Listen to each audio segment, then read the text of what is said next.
தன்னோட 5 வயசு வரைக்கும் ரூம் தான் உலகம்னு வாழ்ந்துட்டு இருக்க ஒரு பையனுக்கு வெளியில ஒரு உலகம் இருக்குன்னு சொன்னா நம்புவானா? அந்த மாதிரி ஒரு பையனை ஹீரோவை கொண்டது தான் இந்த படம்.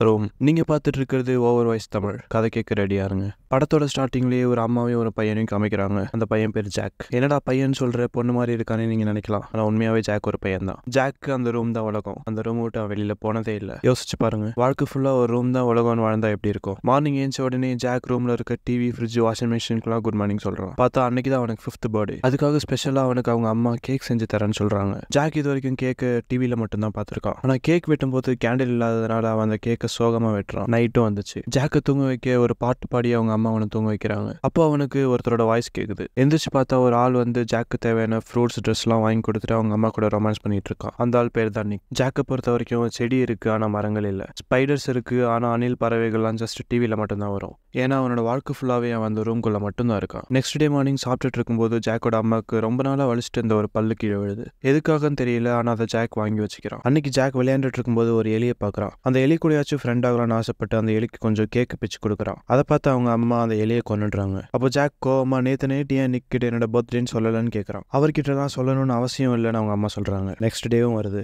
ஜாக் எந்திரிச்சு பார்க்கும்போது அவனுக்கு பிடிச்ச ஃபேவரட் கார் அவங்க அம்மா வாங்கி வச்சிருக்காங்க. அவன் அதையும் ஒரு ஃப்ரெண்டு மாதிரி நினைச்சு டே ஃபுல்லா அதை வச்சு விளையாடுறான். அன்னைக்கு நைட்டும் நிக் அவன் வீட்டுக்கு வரான். என்னைக்கும் இல்லாம அன்னைக்கு நைட் மட்டும் ஜாக் அவங்க அம்மாவும் நிக்கும் இருக்க ரூமுக்கு போறான். அப்போ நிக் அந்த பையன் கிட்ட பேச ட்ரை பண்றான். அப்ப அவங்க அம்மா கத்தி நீ அவனை தொடாதன்னு சொல்றாங்க. அதனால நிக் டென்ஷன் ஆகி ஜாக் எங்கேருந்து வந்தான்னு மறந்துடாதன்னு அவளை அடிச்சுட்டு வெளியில போயிடுறான். இப்போ ஜாக் அவங்க அம்மா கிட்ட சாரி, நான் இதுக்கப்புறம் இது மாதிரி வரமாட்டேன் அப்படின்னு சொல்லி அழறான். நெக்ஸ்ட் டே மார்னிங் வருது. சண்டை நடந்த கோவத்துல ஃபுல் பவரையும் ஆஃப் பண்ணிட்டு நிக் வெளியில போயிடுறான். பொறுத்துக்க முடியாத அவங்க அம்மா இன்னைக்கு ஜாக் கிட்ட எல்லாத்தையுமே சொல்லிடலான்னு முடிவு பண்றாங்க. அப்ப அவங்க ஜாக் கிட்ட வெளியில ஒரு உலகம் இருக்கு, வெளியில நம்மள மாதிரி மக்கள் இருக்காங்க, உலகம் ரொம்ப பெருசு, அது அழகா இருக்கும். நிக் என்னை ஏமாத்தி 7 வருஷமா இங்க அடைச்சு வச்சிருக்கான்னு சொல்றாங்க. நீ தான் இனிமே எனக்கு ஹெல்ப் பண்ணணும் ஜாக் கிட்ட அழுதுட்டே கேக்குறாங்க. ஜாக்கால இது எதையுமே நம்ப முடியல. அப்படி ஒரு உலகமே இல்ல, நீங்க பொய் சொல்றீங்க அப்படின்னு அவன் கத்தி அழுறான். ஆனா அதுக்கு அடுத்த நாள்ல இருந்து ஜாக் கொஞ்சம் கொஞ்சமா புரிஞ்சுக்க ஆரம்பிக்கிறான். டிவி பார்த்துட்டு இருக்கும்போது அவங்க அம்மா கிட்ட இது உண்மையா அது உண்மையான்னு கேட்கறான். அப்போ நெக்ஸ்ட் டைம் நிக் வரும்போது நான் அவனை அடிச்சு உங்களை காப்பாத்துறேன்னு சொல்றான். அதுக்கு அவங்க அம்மா இவ்வளவு வருஷமா எவ்வளவு முயற்சி பண்ணியும் அதெல்லாம் நடக்கல அப்படின்னு சொல்றாங்க. நம்ம இருக்க இந்த ரூம் மேப்ல கூகுள்ல எதுலையுமே காமிக்காதுன்னு சொல்றாங்க. அப்போ 2 பேரும் பிளான் பண்றாங்க.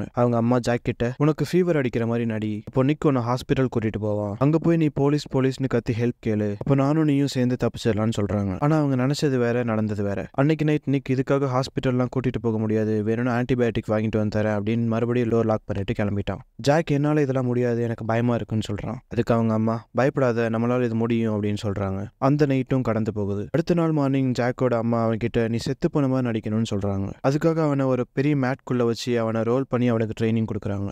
நிக் உன்னை தூக்கும்போது நீ ஸ்டிஃபா இருக்கணும், அவனை கண்டுபிடிக்க கூடாதுன்னு சொல்றாங்க. அவன் கிட்ட நிக் உன்னை ட்ரக் பின்னாடி ஏத்தி உன்னை புதைக்க ஒரு இடம் தேடுவான். ஆனா அதுக்கு முன்னாடியே நீ மேட்ல இருந்து வெளியில வந்து ட்ரக் ஸ்லோ ஆகும்போது எகிரி குதிச்சு யாருக்கிட்டயாச்சும் ஓடி போய் ஹெல்ப் கேளுன்னு சொல்றாங்க. அவங்க ஜாக் கிட்ட நீ உலகத்தை பார்க்க போற, அது உனக்கு ரொம்ப பிடிக்கும், தாத்தா பாட்டி எல்லாரையும் பார்க்க போறேன்னு சொல்றாங்க.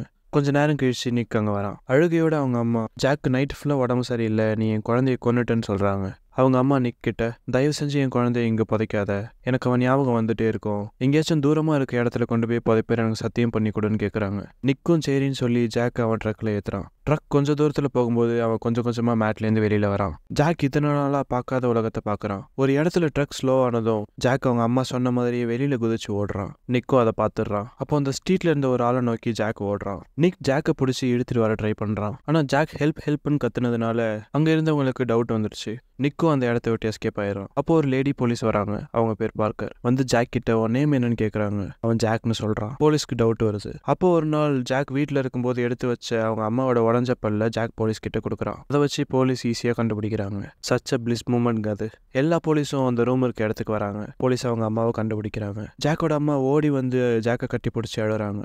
தென் போலீஸ் ஜாக்கையும் அவங்க அம்மாவையும் ஒரு ஹாஸ்பிட்டல் அட்மிட் பண்றாங்க. அப்போ டாக்டர்ஸ் ஜாக்கு தேவையான சன்கிளாஸ், சன்ஸ்கிரீன் எல்லாத்தையும் தராங்க.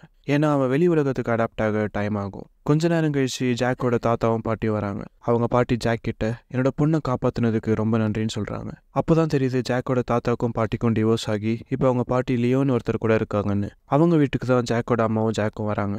டிவோர்ஸ் ஆன தாத்தாவோட பேரு ராபர்ட். அன்னைக்கு நைட்டு டின்னர் சாப்பிடும்போது ஜாக்கோட அம்மா ராபர்ட் கிட்ட எதுக்காக ஜாக்கை பார்க்க மாட்டீங்க பேச மாட்டீங்கன்னு கேட்குறாங்க. பட் அவரால் ஜாக்கோட ஃபேஸை கூட பார்க்க முடியல. நாட்களும் வேகமாக ஓடுது. ஜாக் அந்த வீட்டில் இருக்கவும் பிடிக்கல. அங்கே அவன் விளையாட அவ்வளோ டாய்ஸ் இருந்தும் அவனுக்கு எதுலையுமே இன்ட்ரெஸ்ட் இல்லை. அப்போ ஜாக்கோட அம்மா அவங்க பாட்டி கிட்ட ஜாக் இப்படி இருந்தால் சரியில்லை, நாங்கள் 2 பேரும் இங்கேருந்து போகணும்னு சொல்கிறாங்க. இத்தனை நாளாக நீங்கள் எங்களை வந்து கண்டுபிடிக்கல, நாங்கள் இல்லைனாலும் நீங்கள் ஹாப்பியாக தான் இருப்பீங்கன்னு கோவப்பட்டு கத்துறாங்க. லாயர்ஸ் வீட்டுக்கு வராங்க. அப்போ ஒரு இன்டர்வியூ நடக்குது. அவங்க ஜாக்கோட அம்மா கிட்ட ஜாக் வளர்ந்ததுக்கு அப்புறம் அவன் அப்பா யாருன்னு கேட்டா யாரை சொல்லுவீங்கன்னு கேட்குறாங்க. அதுக்கு அவங்க ஒரு அப்பானா அவனோட குழந்தைய லவ் பண்ணணும், என்னை பொறுத்த வரைக்கும் ஜாக் அப்பா இல்லை, அவன் எனக்கு மட்டும்தான் சொல்றாங்க. இன்டர்வியூ முடியுது. அன்னைக்கு நைட்டு திடீர்னு ஜாக் முழிச்சு பாக்குறப்போ அவங்க அம்மா அவன் பக்கத்துல இல்லை. ஓடி போய் பாத்ரூம்ல பார்த்தா அங்க அவங்க வாமிட் பண்ணி கீழே விழுந்து கிடக்கிறத பாக்குறான். இப்போ ஜாக்கோட அம்மா கொஞ்ச நாளைக்கு ஹாஸ்பிட்டல்ல அட்மிட் ஆகுறாங்க. அந்த கேப்ல ஜாக் கொஞ்சம் கொஞ்சமா இந்த புது உலகத்துக்கு பழகுறான். அப்போ ஒரு நாள் லியோ அவரோட டாகை கொண்டு வந்து ஜாக் இன்ட்ரடியூஸ் பண்றாரு. ஜாக் அந்த நாய்க்குட்டியை ரொம்ப பிடிச்சிருக்கு. ஜாக் அது கூட வாக்கிங் போறது, பார்க்கு கூட்டிட்டு போறதுன்னு அது கூட விளையாடுறான். அப்போ ஒரு நாள் ஜாக் அவங்க பாட்டி கிட்ட என்னோட ஹேர் கட் பண்ணி விடுங்கன்னு கேட்கறான். அவன் எப்போதும் சொல்லுவான் அவனுக்கு அந்த ஹேர் தான் ஸ்ட்ரென்த்னு. அவங்க பாட்டி ஏன் கட் பண்ணணும்னு கேட்குறப்ப அவன் சொல்றான், இந்த ஹேரை என் அம்மா கிட்ட கொண்டு போய் கொடுங்க, அவங்களுக்கு தான் ஸ்ட்ரென்த் தேவைப்படுதுன்னு. இப்போ வெளியேந்து ஒரு பையன் விண்டோவை தட்டி ஜாக்கை ஃபுட்பால் விளையாட கூப்பிடுறான். அந்த பையன் பேர் ஆரன். அப்போதான் ஜாக்கோட அம்மா ஹாஸ்பிட்டல்லேருந்து வீட்டுக்கு வராங்க. அவங்கள பார்த்த உடனே ஜாக் ஓடி போய் கட்டி பிடிக்கிறான். பேசிக்கிட்டே இருக்கும்போது அவங்க அம்மா ஒரு கவர்லேருந்து ஜாக்கோட முடி எடுக்கிறாங்க. பாட்டி இந்த முடியை என்கிட்ட கொடுக்கும்போது தான் நான் சரியாயிருவேன்னு எனக்கு நம்பிக்கை வந்ததுன்னு சொல்றாங்க.